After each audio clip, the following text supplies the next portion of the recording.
Run your hand along any wooden table. Feel the grain beneath your fingers. That table exists because 10,500 years ago, the world ended. Not completely, not for everyone. But enough that everything humans had known for 100,000 years suddenly stopped working. We call it the Younger Dryas, a period of roughly 1,300 years when temperatures plummeted without warning, when forests died and grasslands vanished, when the animals humans had hunted for generations disappeared or moved beyond reach. The name comes from a small flower, Dryas octopetala, a tundra plant that spread across Europe during this cold period. When scientists found its pollen in ancient sediments, they knew they had discovered evidence of a dramatic climate shift, and in response to this catastrophe, humans did something they had never done before. They planted seeds. They stayed in one place. They invented farming. Not because they wanted to, because they had no other choice. If you are watching this to fall asleep tonight, that is perfect. This story has been waiting 10,000 years to be told. It will still be here when you wake up. Subscribe and stick around. Let us explore the disaster that created the world you live in. To understand what happened, you need to know what came before. For most of human existence, we were hunter-gatherers. We followed herds. We gathered wild plants. We moved with the seasons. This was not a desperate existence.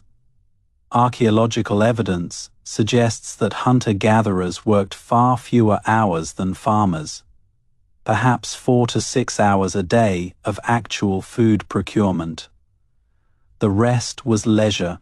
They had more varied diets, dozens of different plant species, multiple animal sources, insects and honey, nuts and tubers. The variety protected them against shortages of any single food. They suffered less from disease. Small mobile groups cannot sustain epidemics. Infectious diseases burn through and die out. Without crowds, plagues are impossible. Their teeth were better. No sugar. No starchy grains that stick to teeth and feed bacteria. Ancient hunter-gatherer skulls show beautiful dental arches with few cavities. Farming destroyed human teeth. Their bones were stronger. Constant movement built muscle and density. Farmers who stayed in one place and did repetitive tasks developed weaker skeletons. Our ancestors were more athletic than us. By most measures, they were healthier than the farmers who replaced them. So why did anyone switch to farming? The traditional story says that humans discovered agriculture and realized it was better. They settled down because settling down was progress. But this story has a problem. The evidence does not support it. Health got worse, not better. Work got harder, not easier. If farming was obviously superior, the transition makes no sense. Humans knew about seeds long before farming. They understood that plants grew from seeds. They had been managing wild plant populations for thousands of years, protecting productive patches. The knowledge was there. The motivation was not. For farming to make sense, something had to change. Something had to make the old ways impossible. Something had to force people to accept the harder work, the worse health, the narrower diet that early farming required. That something was the Younger Dryas. 12,900 years ago, Earth was warming. The Ice Age was ending. Glaciers were retreating. Sea levels were rising. Forests were spreading into areas that had been tundra. It looked like the planet was heading toward the mild climate we know today. Then everything reversed. In perhaps a single decade, temperatures dropped by as much as 10 degrees Celsius. In some regions, the change was even faster. Ice cores from Greenland show temperature shifts of 7 degrees in just a few years. Imagine that. You grow up in a world of forests and abundant game. Your grandparents hunted mammoth and gathered nuts from oak trees. Then within your lifetime, the forests die. The animals vanish. Snow falls where rain once fell. Winter lasts months longer than it should. The plants that sustained your people do not return in spring. The animals that always came with the thaw are nowhere to be found. Everything your parents taught you about survival suddenly stops working. The Younger Dryas was not a gradual change that humans could adapt to over generations. It was a shock, a sudden catastrophic reversal that would have seemed like the end of the world to anyone living through it. Modern climate scientists have studied the Younger Dryas intensively because it shows how fast climate can change.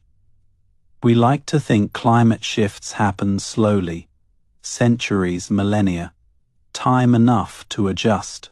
The Younger Dryas proves otherwise. 7 degrees in a decade, that is faster than most ecosystems can adapt, faster than most animals can migrate, certainly faster than humans could adjust their entire way of life without trauma. We do not know exactly what caused it. The leading theory involves a sudden influx of fresh water into the North Atlantic. As the glaciers melted, they created enormous lakes dammed by ice. When those dams broke, trillions of gallons of cold fresh water flooded into the ocean. This fresh water disrupted the Atlantic circulation system. The Gulf Stream that carries warm water from the tropics toward Europe weakened or shut down entirely. Without that warmth, the Northern Hemisphere plunged back into Ice Age conditions. The scale of the freshwater flood is almost impossible to imagine. Lake Agassiz, the glacial lake that likely burst, was larger than all the modern Great Lakes combined. When it drained, it released enough water to raise global sea levels measurably. Other theories suggest a comet impact or volcanic activity. Some researchers have found nanodiamonds and other impact markers in sediments from the Younger Dryas boundary. The debate continues about whether these represent a cosmic collision. Whatever the trigger, the climate system seems to have tipping points. Push it past certain thresholds, and it snaps into different states. The Younger Dryas shows that our climate is not as stable as we might assume. The evidence is debated, but the effect is not. Something triggered a global climate catastrophe that lasted over 1,000 years, and humans had to respond or die. The region hit hardest was the Fertile Crescent. This arc of land stretching from the Persian Gulf through modern Iraq, Syria, Lebanon, and Israel had been paradise. Warm, wet, teeming with wild wheat, barley, and game animals. During the Younger Dryas, this paradise dried out. Rainfall dropped dramatically. The wild grain fields shrank. The gazelle herds that humans had hunted for millennia declined. People who had lived well for generations suddenly faced starvation. They had options. They could move to wetter areas. They could reduce their population through the brutal mathematics of famine, or they could try something new. Some chose each path, but in a few places, people chose to intensify their relationship with the plants they already knew. The choice to stay was not obvious. Moving had always worked before. When resources in one area declined, humans simply moved to another area. But during the Younger Dryas, there was nowhere to move to. The crisis was everywhere. The earliest evidence of deliberate cultivation comes from sites like Abu Huraira in Syria. Before the Younger Dryas, the people there were hunter-gatherers who ate a wide variety of wild foods. Their garbage heaps tell the story. Archaeologists have sifted through ancient trash at Abu Huraira.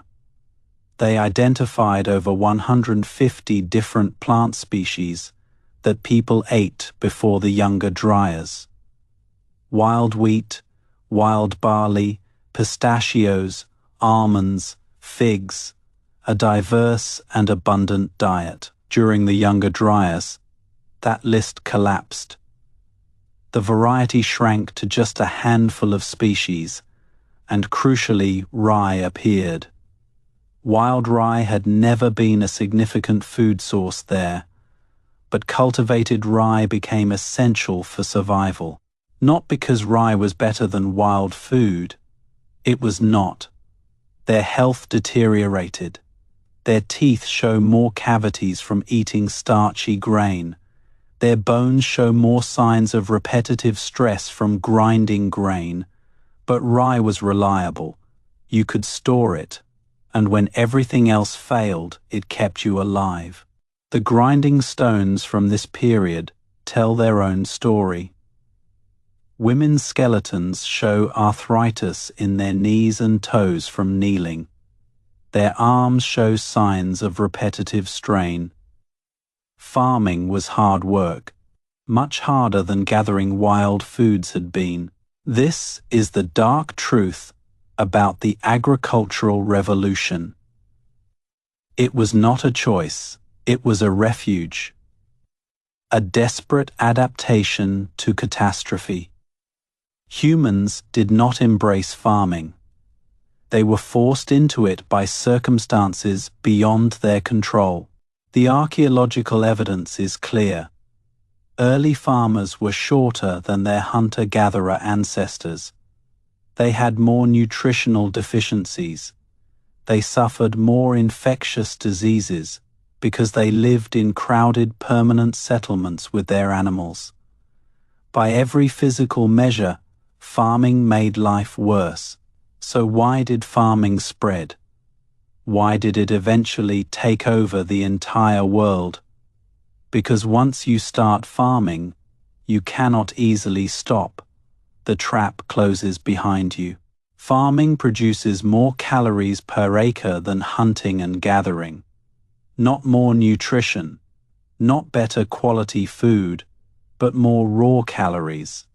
And more calories means more babies that survive to adulthood. Hunter-gatherer women typically had children every 4 years or so. Extended breastfeeding and constant movement suppressed fertility. The body seems to know when resources are uncertain and limits reproduction accordingly. Farming women could have children every 2 years. Grain provided weaning food. Settlement allowed pregnancy without constant travel. The sedentary life removed the natural brakes on fertility that mobility had provided. Within a few generations, farming communities had populations that hunter-gatherers could not match.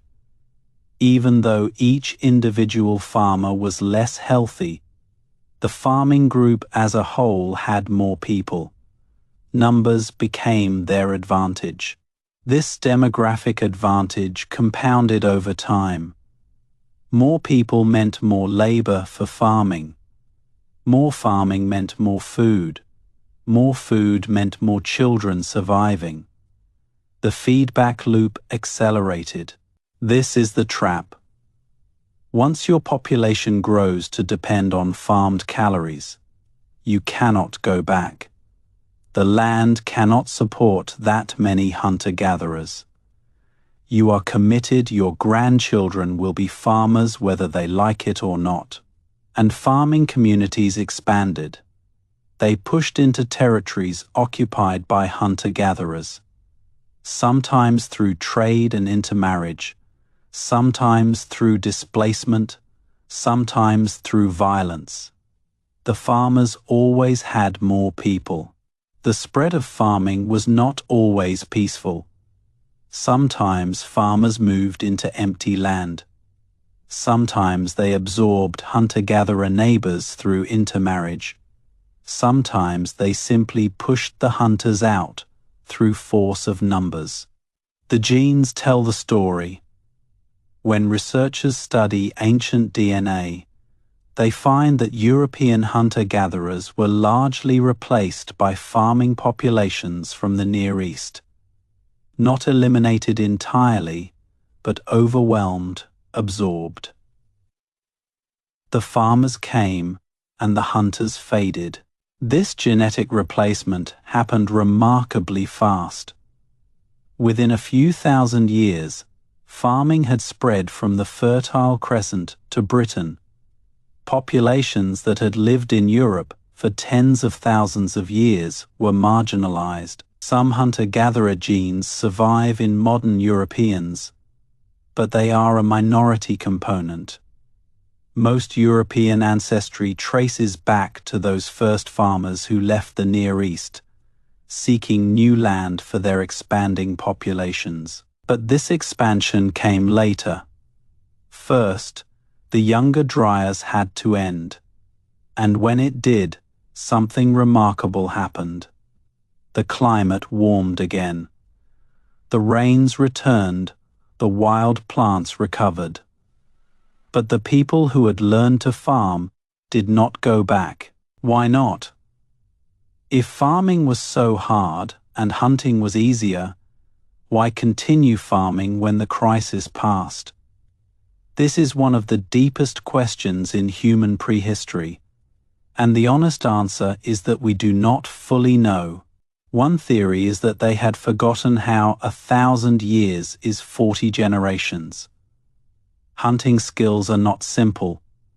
They require deep knowledge of animal behavior, plant ecology, tool making, and territory.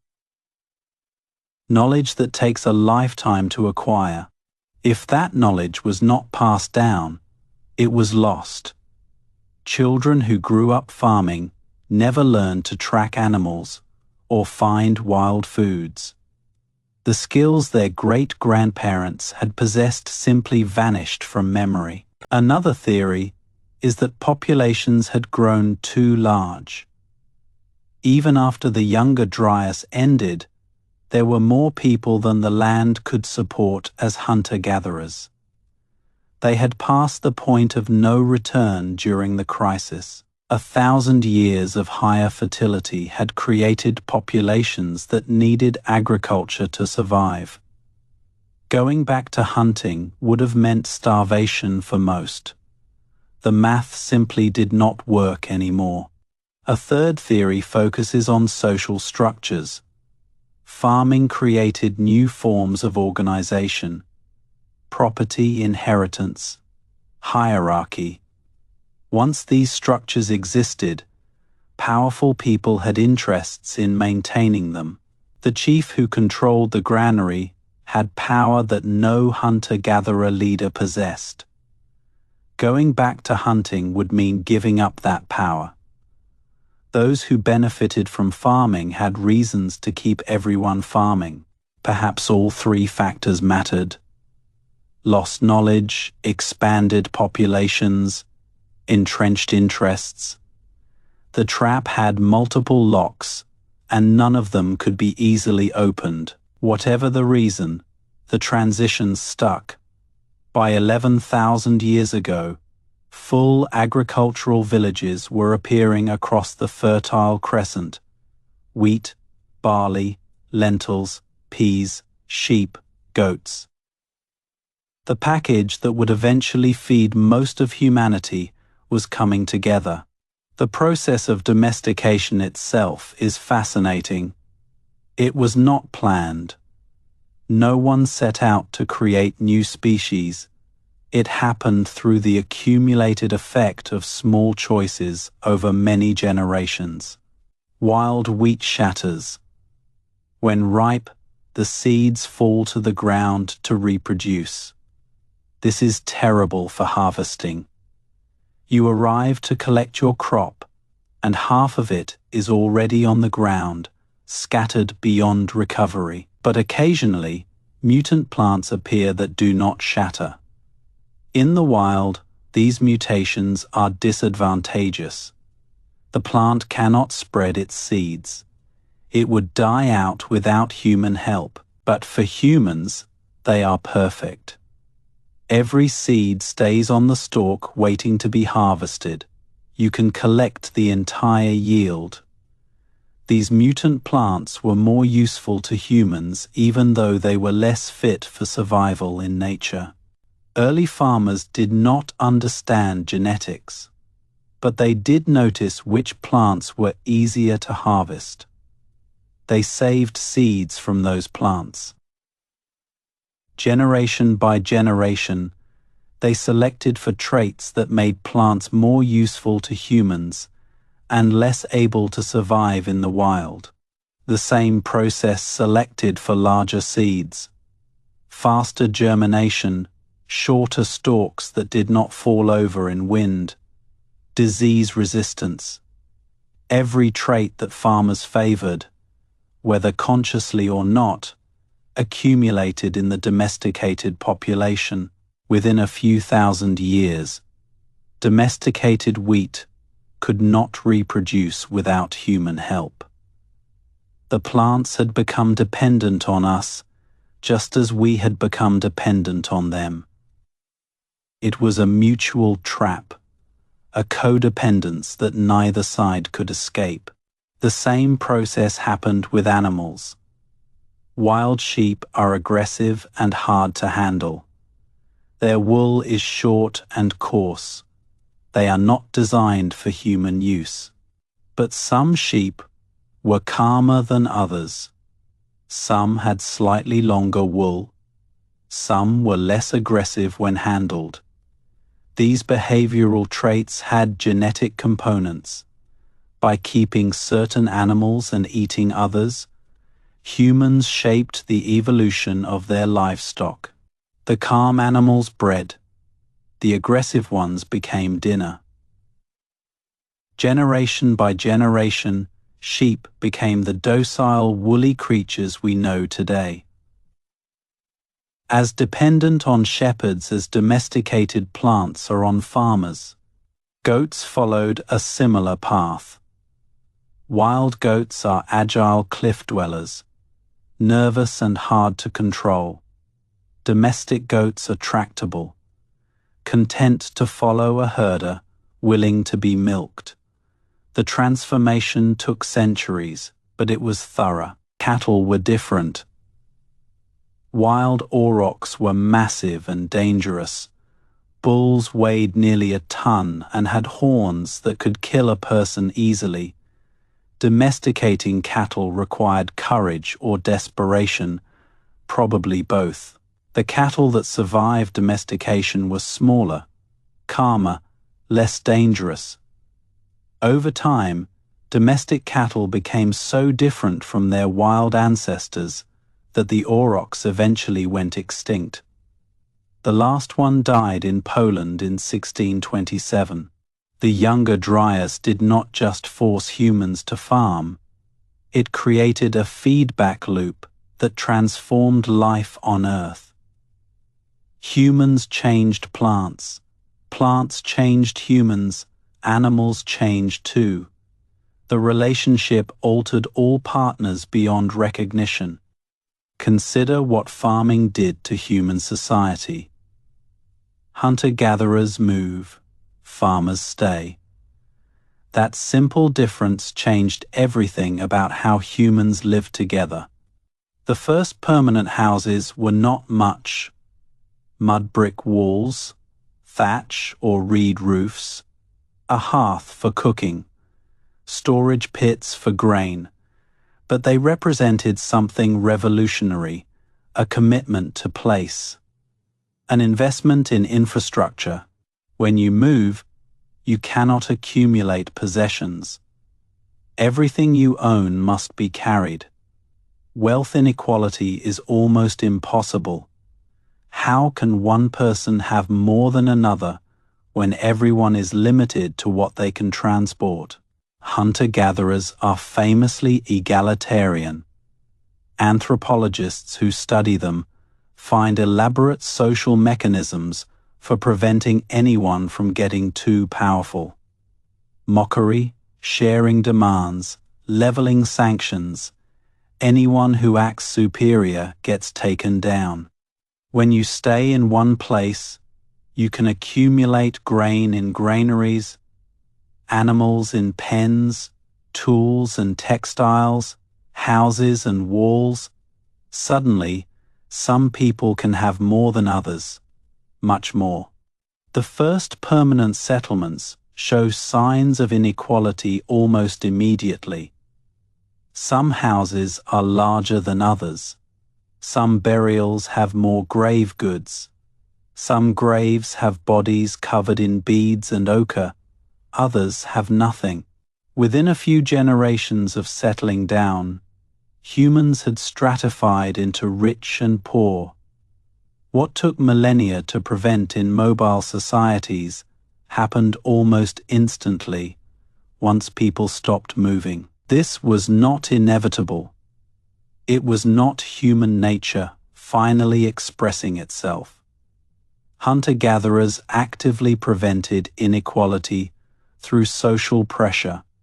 Farming removed those constraints and inequality flourished. Property changed everything. In a mobile band, there is no territory to own. The land belongs to everyone or no one. You use it and move on. Ownership makes no sense when everyone is always moving. With farming, specific fields belong to specific families. Your grandfather cleared this land. Your father worked it. Your children will inherit it. Property became personal, became sacred, became worth fighting for. Inheritance meant that the advantages of one generation could pass to the next.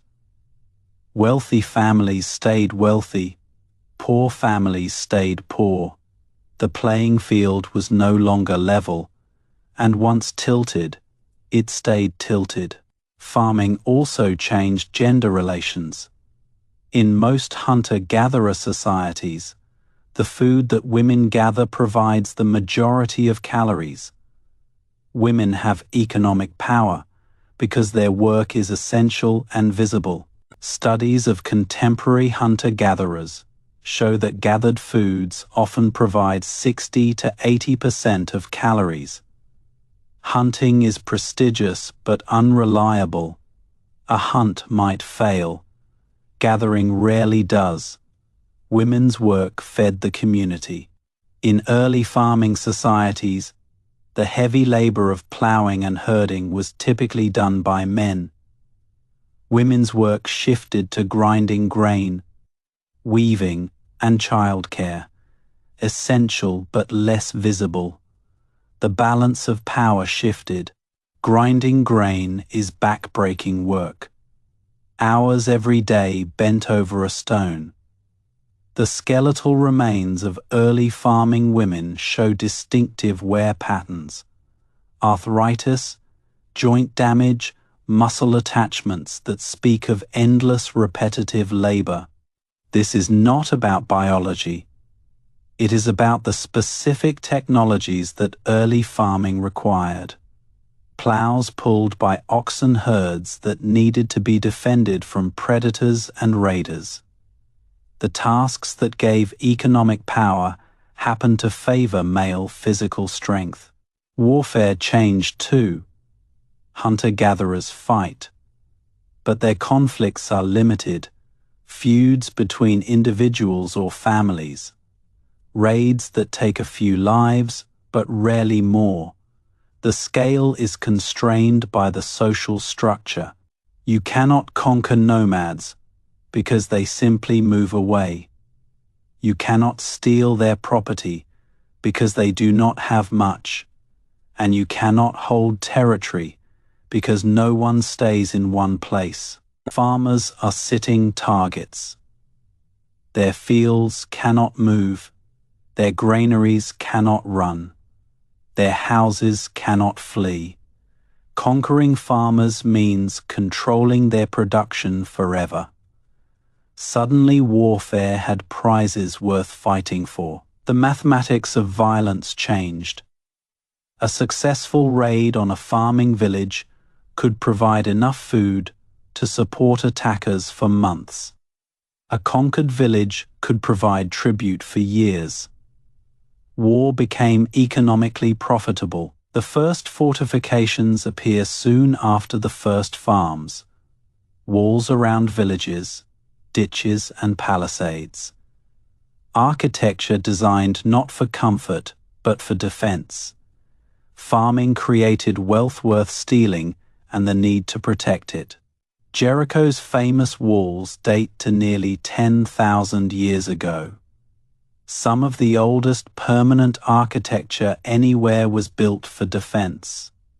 From the very beginning, farming and warfare were intertwined.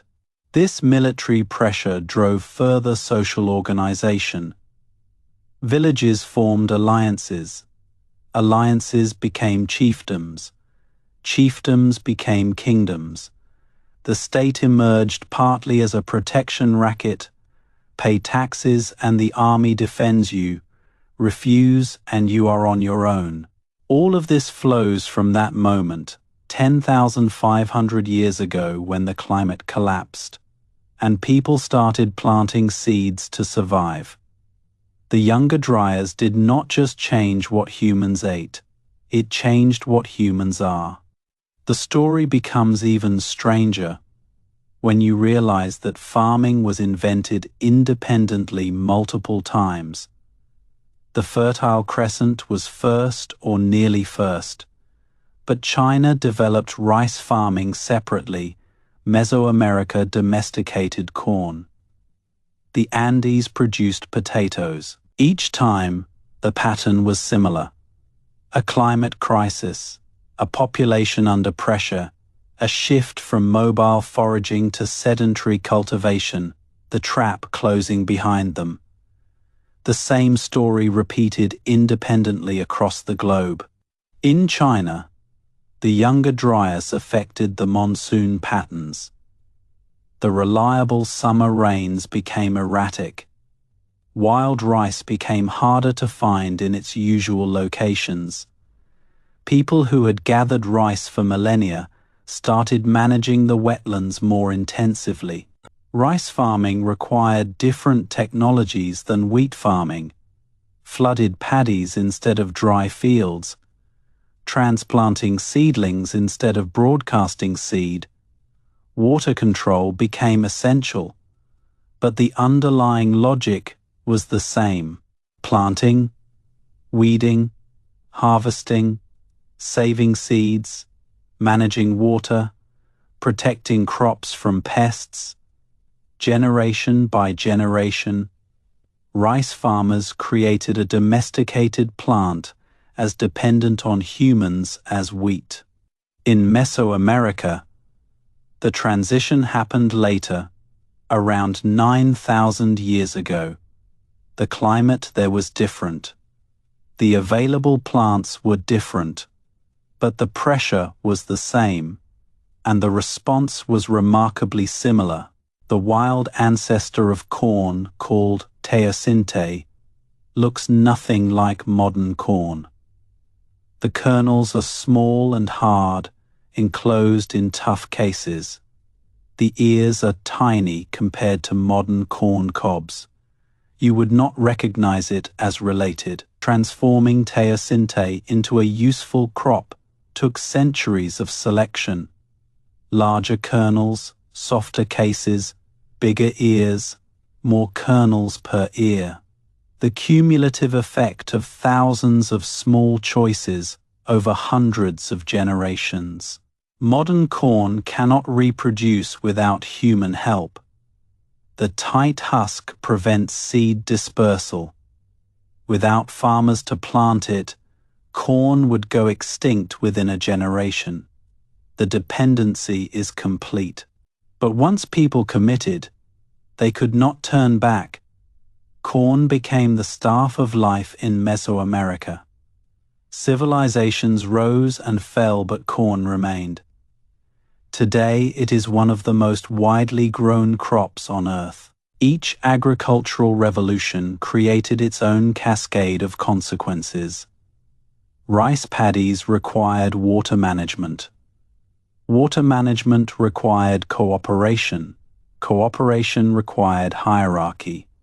The same logic played out independently across the globe. The parallel emergence of farming in separate places suggests that it was not an accident. Given certain conditions, farming becomes likely, perhaps even inevitable. Humans did not stumble onto agriculture. They were pushed into it by circumstances. But here is the thing. Not everyone made the transition. Some populations survived the Younger Dryas without farming. Some continued hunting and gathering until very recently. What made the difference? Geography played a crucial role. The Fertile Crescent had wild ancestors of wheat and barley, animals that could be domesticated like sheep, goats, and cattle. The right combination of resources. The Fertile Crescent was uniquely endowed. Wild wheat and barley that could be domesticated relatively easily. Sheep, goats, cattle, and pigs that could be tamed. The combination existed nowhere else in such abundance. Australia had almost none of these. The continent was isolated for so long that it lacked the plants and animals that could be domesticated. Aboriginal Australians were skilled and intelligent. They just did not have the raw materials for farming. Consider the kangaroo, a large animal with plenty of meat. But kangaroos are impossible to herd. They jump fences. They do not follow leaders. They cannot be bred in captivity easily. No amount of skill could turn kangaroos into livestock. The same is true of Australian plants. There were no wild grains that could be easily domesticated, no legumes like lentils or peas. The continent had been separate from the rest of the world for too long.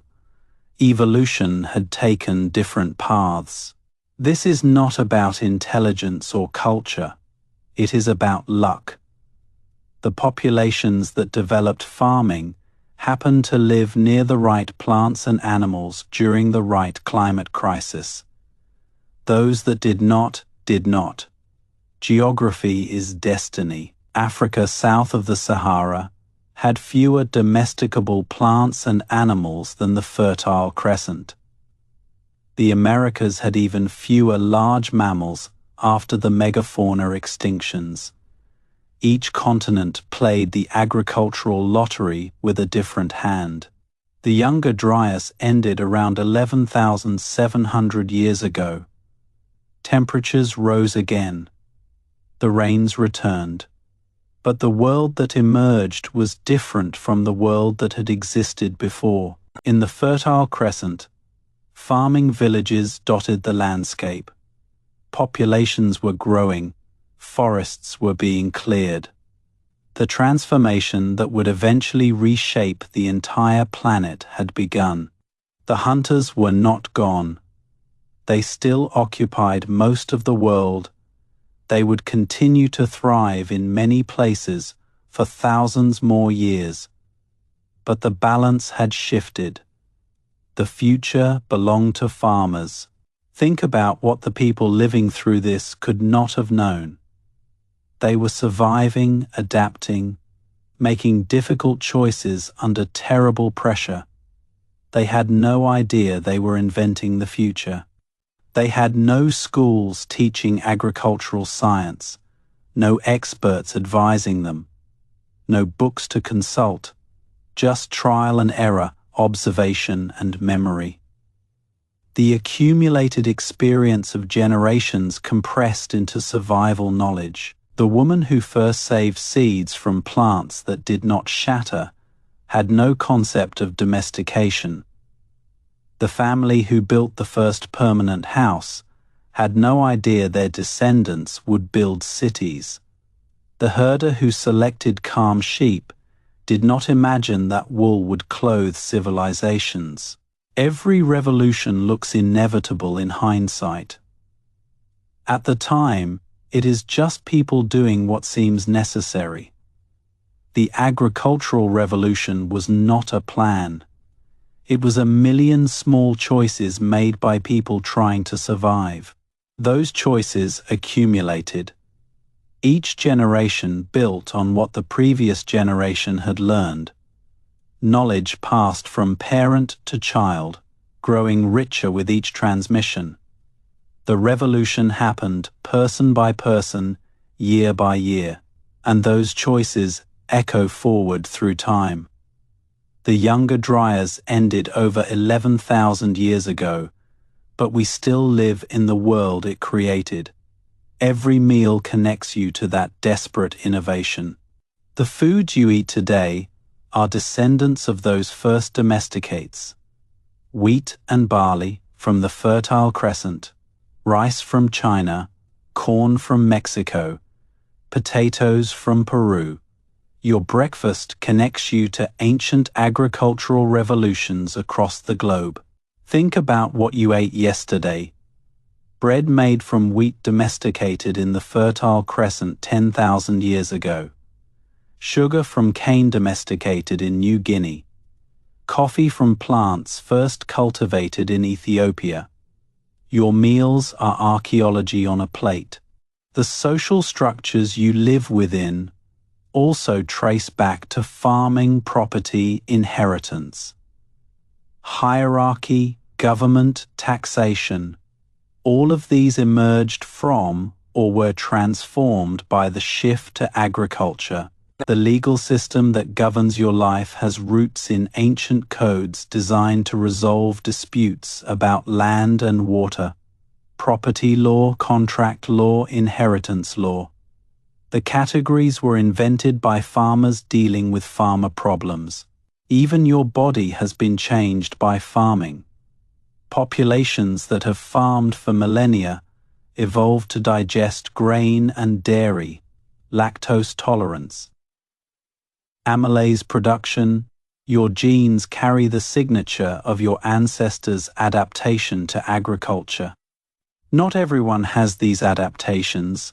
People whose ancestors farmed for less time have higher rates of lactose intolerance and grain sensitivity.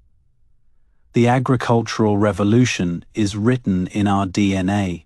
Your height, your immune system, your susceptibility to certain diseases, all bear marks of the agricultural transition.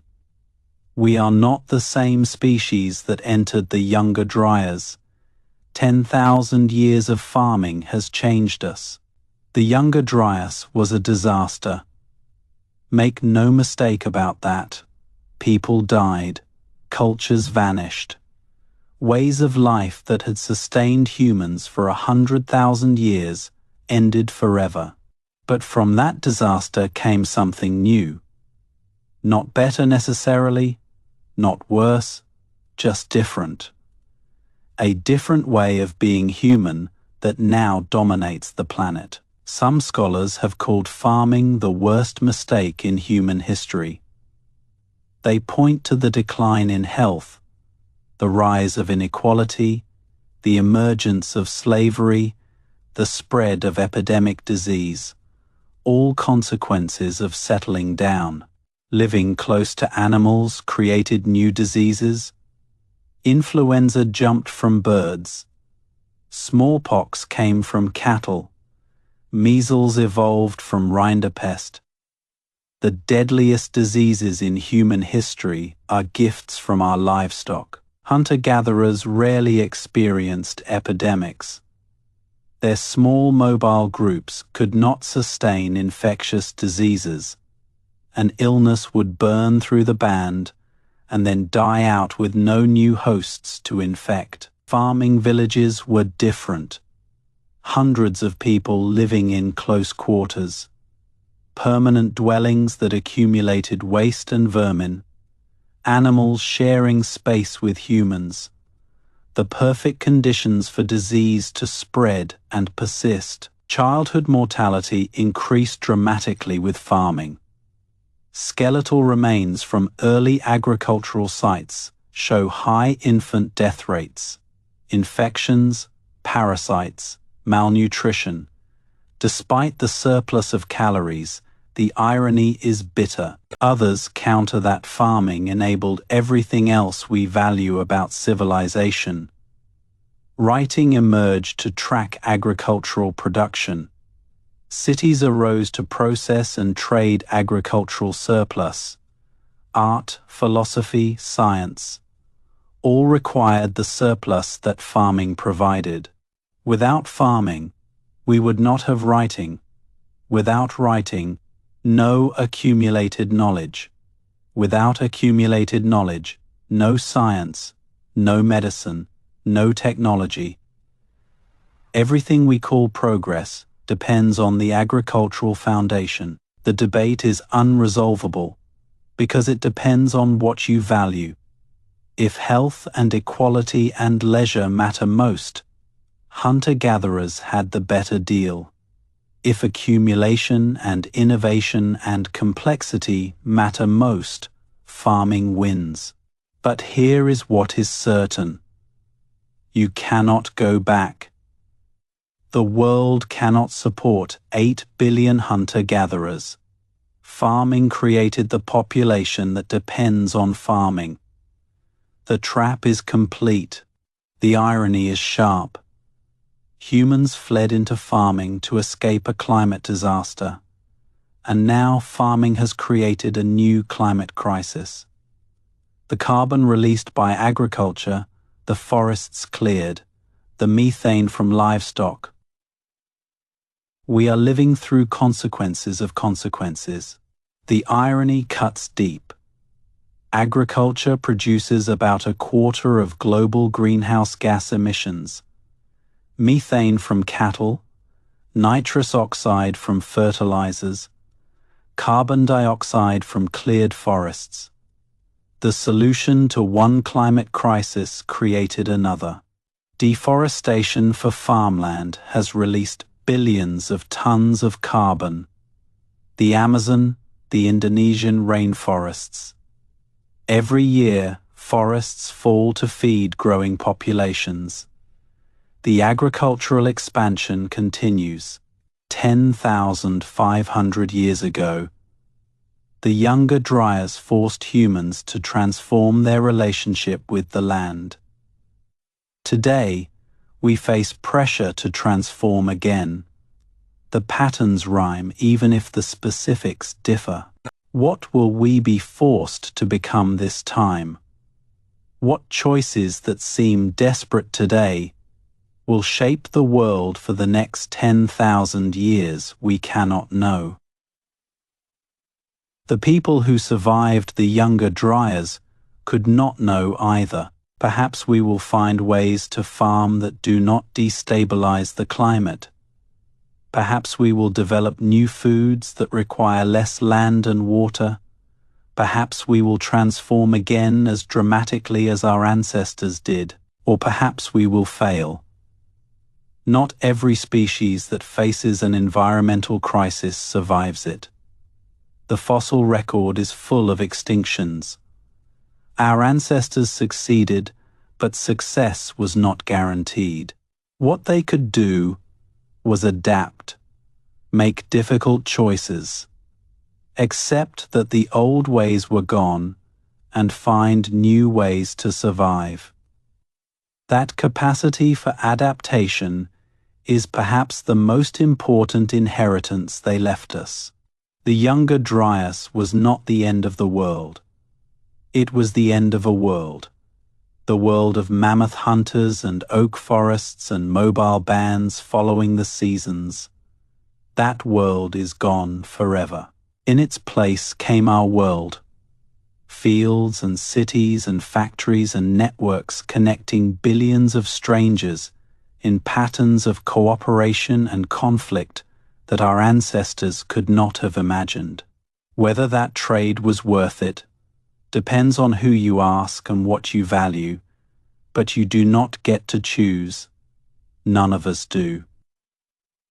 We inherited this world from people who made choices under pressures we can barely imagine, and we will leave a world to people who will inherit the consequences of our choices. The chain continues. Every generation shapes what comes next, without knowing what that will be. If you have drifted off by now, that is perfect. The Younger Dryas has been over for 11,000 years. The agricultural revolution has already happened. These mysteries will still be here when you wake up. And if you are still awake, consider this. Somewhere in your home right now are products of that ancient catastrophe. The bread on your counter, the wool in your sweaters, the dog sleeping on your floor. The dog is worth thinking about.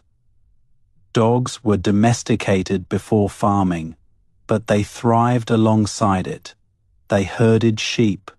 They guarded granaries. They warned of raiders. The partnership deepened as agriculture spread.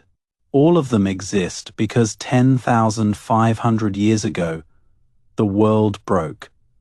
And humans, being humans, found a way to put it back together. Differently, imperfectly, but they survived, and so did we. Subscribe if you want to explore more mysteries like this one. The origins of language, the first cities, the inventions that changed everything. Questions that reveal how we became what we are. The agricultural revolution was not a moment of enlightenment. It was a desperate scramble for survival that locked humanity into a new way of life. We are still living with the consequences. For now, rest well. Tomorrow you will eat breakfast, the same essential act that people performed 11,000 years ago when the cold ended and the new world began. The Younger Dryas forced us to become farmers. Everything else followed from that. Good night.